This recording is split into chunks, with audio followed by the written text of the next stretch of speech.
We're going to head back to Scotland now. We can cross live to Dundee, where the First Minister, Humza Yousaf, is out and about on that construction site. Our Scotland correspondent, Conor Gillis, is somewhere in that melee. There he is. Hi, Conor.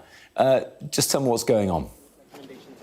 Yeah, First Minister Humza Yousaf is here in Dundee at the beginning of his fight back after what has been a horrendous 24 hours for the SNP leader.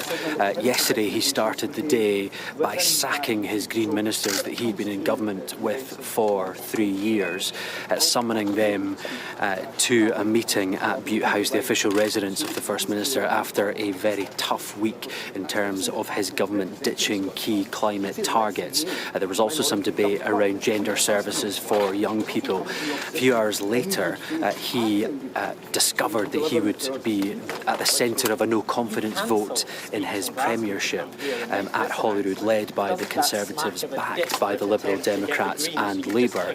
And then a few hours later was the explosive moment that the Scottish Greens, who'd only been in his government just a few hours earlier, confirmed that they would back that no-confidence motion.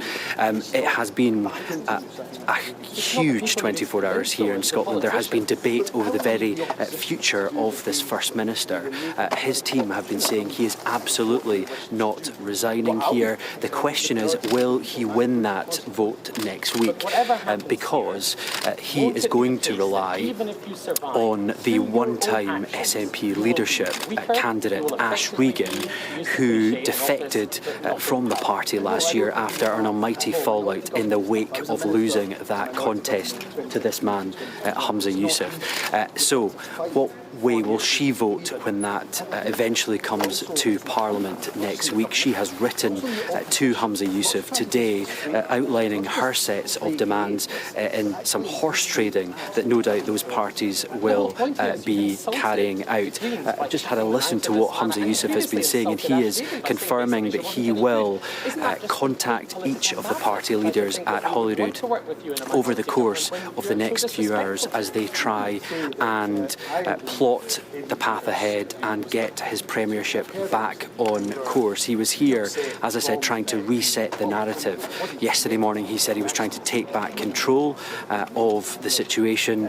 Clearly that didn't happen throughout the course of yesterday, and then today an announcement of £80 million for affordable housing at the same time that just in the last couple of months he slashed the housing budget here in Scotland. So it was pulling it out of the bag this morning, trying to reset that narrative. We are hoping to speak to the First Minister. We'll bring you that here live on Sky News. But the big question will be, how will those negotiations go with the Alba party that is now led by Alex Salmond, and the irony that that brings from Humza Yousaf, who told Ash Regan last year when she quit the SNP that she would be no great loss. Is it a humiliation now for him to be having to get back round the table potentially and open those negotiations to try and save his own political skin? Let's speak to the First Minister, Humza Yousaf, live just now here on Sky News. First Minister, are you going to resign? No, I intend absolutely to fight that vote of no confidence, and I'm getting on with the day job. That's why I'm here announcing £80 million for affordable housing. Every family deserves safe and secure and affordable housing.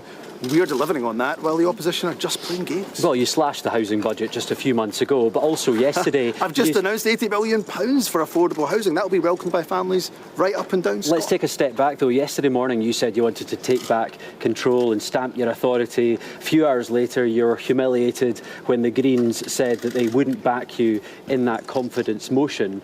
You're a lame duck leader, are you not? Oh, look, let's forget the tired cliches and let's actually concentrate on the reality. The reality is this: I'm out here delivering on the priorities of the people. Now, the opposition may wish to play games. Well, the reality is you're a leader teetering on the edge. No, look, I intend to fight that vote of no confidence. I've got every intention of winning that vote of no confidence. But let me say to the opposition, for minority government to work in the interest of the people of Scotland, it also requires the opposition to act in good faith. And to the Greens, I've obviously heard their anger, their upset. Well, you sacked them yesterday and you said that the deal was done. That's why. Well, I understand. That's exactly what I'm saying. I understand their upset and their anger.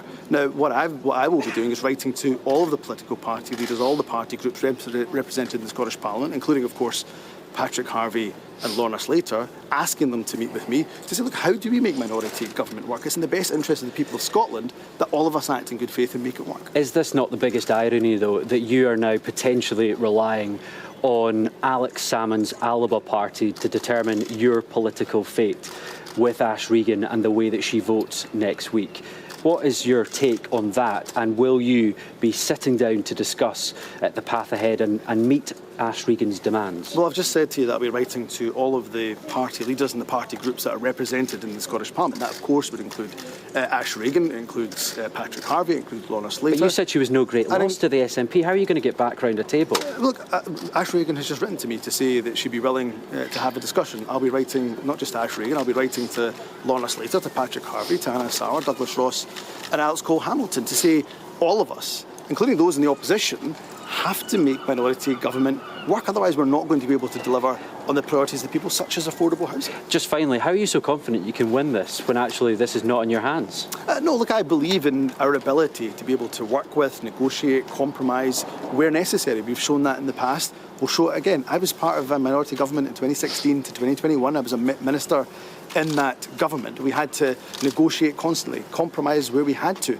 I'll be looking to do that over the next coming days with the opposition leaders, and with that I'm quite confident, very confident in fact, that we'll be able to win that vote of no confidence. You've not considered your position then? No.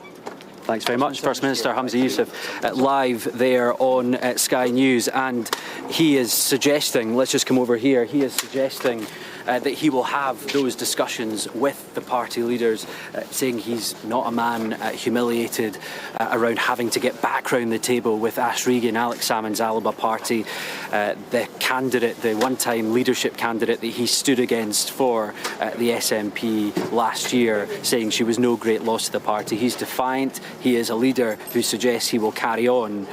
I wonder if it's hostage to fortunes, though, in how the next couple of days will play out in terms of horse trading between the parties.